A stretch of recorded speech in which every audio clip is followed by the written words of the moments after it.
নমস্কাৰ বন্ধুসকল SI Talukdar YouTube চেনেললৈ স্বাগতম জনাইছোঁ ফ্ৰেণ্ডছ আজিৰ ভিডিঅ'টোত মই আপোনালোকক গুগলৰ কেইটামান শ্বৰ্টকাট কীৰ বিষয়ে ক'ম আপোনালোকে হয়তো কেতিয়াবা কম্পিউটাৰ কোৰ্স কৰিছে বা কৰিব কিন্তু যিকোনো ধৰণৰে কম্পিউটাৰ কোৰ্স আপোনালোকে কৰক তাত বা যিকোনো ইনষ্টিটিউটৰ পৰাই কৰক তাত এনেকুৱা ধৰণৰ শ্বৰ্টকাট কীৰ বিষয়ে কেতিয়াও নকয় বিশেষকৈ গুগলৰ শ্বৰ্টকাট কীৰ বিষয়েতো কেতিয়াও নকয় ফ্ৰেণ্ডছ ভিডিঅ'টো শেষলৈকে চাই থাকিব তো বলক ফ্ৰেণ্ডছ ভিডিঅ'টো আমি আৰম্ভ কৰোঁ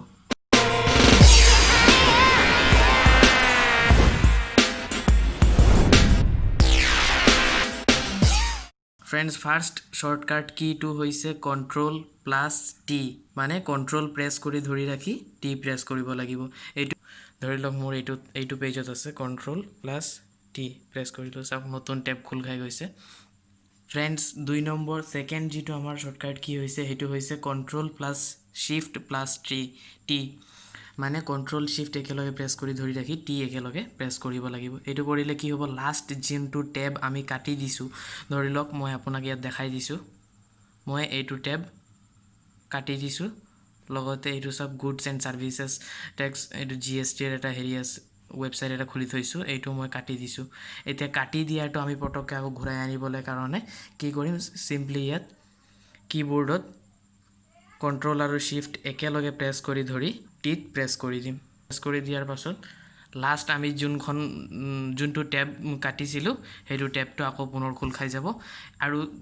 যিমানটা টেব আপুনি খুলিছে হিমানবাৰ প্ৰেছ কাটিছে হিমানবাৰ প্ৰেছ কৰি থাকিলে হে আগৰ টেবখিনিও খোল খাই যাব মই আৰু এবাৰ প্ৰেছ কৰিছো ইয়াৰ আগতে এনে গুগলৰ টেব এটা খোলা আছিল হেতু আহি গৈছে ফ্ৰেণ্ডছ তাৰ পাছৰ 3 নম্বৰ যেটো 3 নম্বৰ শ্বৰ্টকাট কীটো হৈছে কন্ট্ৰল প্লাস মানে কন্ট্ৰল প্ৰেছ কৰি ধৰি ৰাখি প্লাস বা মাইনাস ল্যাপটপৰ ইয়াত চাব বা কিবোৰ্ডত চাব আপোনাৰ এনেকা মাইনাস বা প্লাস দুটা থাকে তা নেক্সট যেটো কৈছো কন্ট্ৰল প্ৰেছ কৰি ধৰি ৰাখি প্লাস বা মাইনাস প্লাস কৰিলে কি হ'ব আপোনাৰ ইয়াত যিখন পেজ আছে পেজৰ আখৰখিনি ডাঙৰ হৈ যাব এটো সব ডাঙৰ হৈ আছে ইয়াত ওপৰত চাওক অপচনো ইয়াত চাব ওলাব 150% নিগাৰ পাৰ্সেন্ট হৈছে মই এতিয়া কন্ট্ৰল প্লাস মাইনাস কৰি দিছো মানে কন্ট্ৰল প্ৰেছ কৰিয়ে মাইনাসত ক্লিক কৰিছো আকৌ হৰু হৈ যাব সো মই 100% এটা ৰাখো হদাই মাইনাস কৰিছো ওপৰত চাওক 125% হৈছে 110% হৈছে 100% মই হদাই ইমান কিনিতে থাকে তো এইটো কৰিব পাৰে আপোনালোকে হয়তো চকুৰ প্ৰবলেম যদি হয় দূৰৰ পৰা দেখিবলৈ তেতিয়া হলে কন্ট্ৰল প্ৰেছ কৰি ধৰি ৰাখি প্লাস যেটো থাকে এটুত প্ৰেছ কৰি দিলে পেজৰ সাইজটো ডাঙৰ হৈ যাব আকৌ মাইনাসত ক্লিক কৰিলে হৰু হৈ যাব ফ্ৰেণ্ডছ তাৰ পাছত 4 নম্বৰটো হৈছে Ctrl+J মানে কন্ট্ৰল প্ৰেছ কৰি ৰাখি J প্ৰেছ কৰিব কন্ট্ৰল J কৰক মই দেখাই দিছো কন্ট্ৰল J কৰিলে আমি যিখিনি ডাউনলোড কৰিছিলো ডাউনলোডৰ কাৰণে আকৌ আমি ইয়াত কৰ্নাৰৰ যেটো তিনটা ডট আছে তাত গৈ কিনে আকৌ ডাউনলোডছত যাবলৈ দৰকাৰ নাই সিম্পলি Ctrl+J প্ৰেছ কৰি দিলে আমাৰ এটো খোল খাই যাব তাৰ পাছৰটো নেক্সট কৈছো 5 নম্বৰটো হৈছে কন্ট্ৰল প্ৰেছ কৰি ধৰি ৰাখি H আমি আৰু হিষ্ট্ৰী গুটেটো ওলাই যাব হিষ্ট্ৰী আমি কি সাৰ্চ কৰিছো হিষ্ট্ৰী চাবলৈ হলে আকৌ ইয়াত তিনিটা ডটত গৈ কৰাৰ দৰকাৰ নাই সিম্পলি Ctrl+H কৰি দিলে আমাৰ হিষ্ট্ৰীখিনি আহি যাব নেক্সট 6 নম্বৰ পইণ্টটো শ্বৰ্টকাট কীটো হৈছে Ctrl+Shift+Delete মানে তিনিটা বটন একেলগে প্ৰেছ কৰিব লাগিব আপুনি যিকোনো পেজৰ পৰা ধৰি লওক ইয়াৰ পৰা এতিয়া যদি একেলগে কন্ট্ৰল আৰু শিফট একেলগে প্ৰেছ কৰি তাৰ পাছত ডিলিটত প্ৰেছ কৰি দিলে আমাৰ যিখিনি হিষ্ট্ৰী আছে হে গুটেইখিনি একেলগে ডিলিট হৈ যাব মানে কন্ট্ৰল শিফট আৰু ডিলিট মই ইয়াত কৰি দেখাইছো কন্ট্ৰল শিফট আৰু ডিলিট সো হেতু প্ৰেছ কৰাৰ লগে লগে ইয়াত অপচন ওলাই যাব টাইম ৰেঞ্জ কিমানখিনি টাইমৰ আপুনি ডিলিট কৰিব বিচাৰে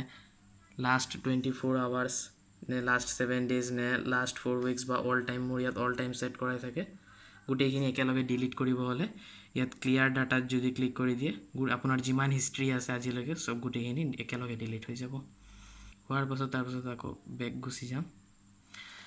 তাৰ পাছৰ নেক্সট 7 নম্বৰ কীটো হৈছে Ctrl+N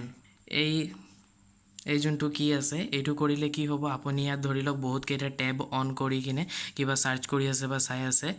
যদি আপোনাক পতক এইখিনি টেব নালাগে এটা নতুন উইণ্ড' লাগে মানে একেবাৰে গুগলৰ প্ৰথম খোলাৰ পাছত যেনেকুৱা ধৰণৰ নতুন পেজ থাকে সেইটো হৈছে নিউ উইণ্ড' সেইটো চিম্পলি কণ্ট্ৰল প্লাছ এনত প্ৰেছ কৰি দিলে এটা নতুন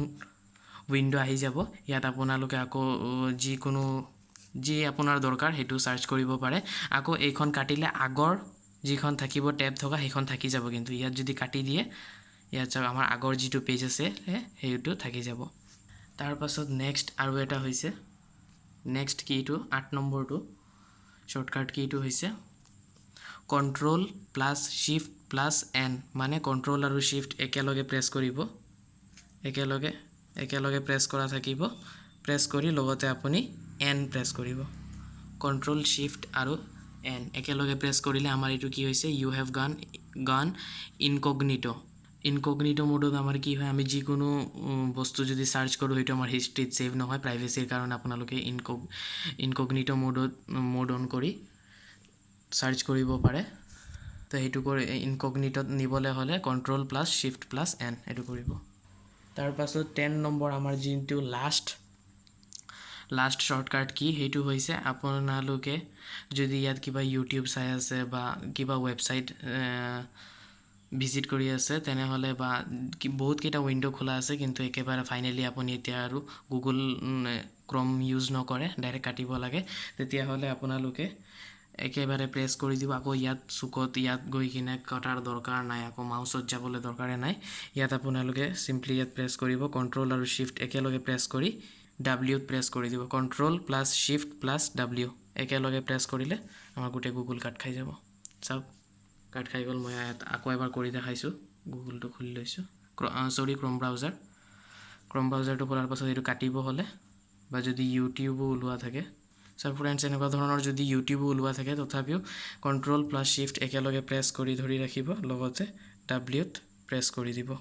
আপোনাৰ ক্ৰম ব্ৰাউজাৰত যিটো উইণ্ড' খোলা থাকিব সেইটো ক্ল'জ হৈ যাব আকৌ চুকত গৈ ক্ল'জ কৰা দৰকাৰ নাই ফ্ৰেণ্ডছ আজি ভিডিঅ'টোত ইমানেই যদি ভিডিঅ'টো ভাল লাগিল তেনেহ'লে লাইক কৰিব শ্বেয়াৰ কৰিব এণ্ড চেনেলটো ছাবস্ক্ৰাইব কৰিবলৈ নাপাহৰিব থেংকছ ফৰ ৱাচিং দিছ ভিডিঅ'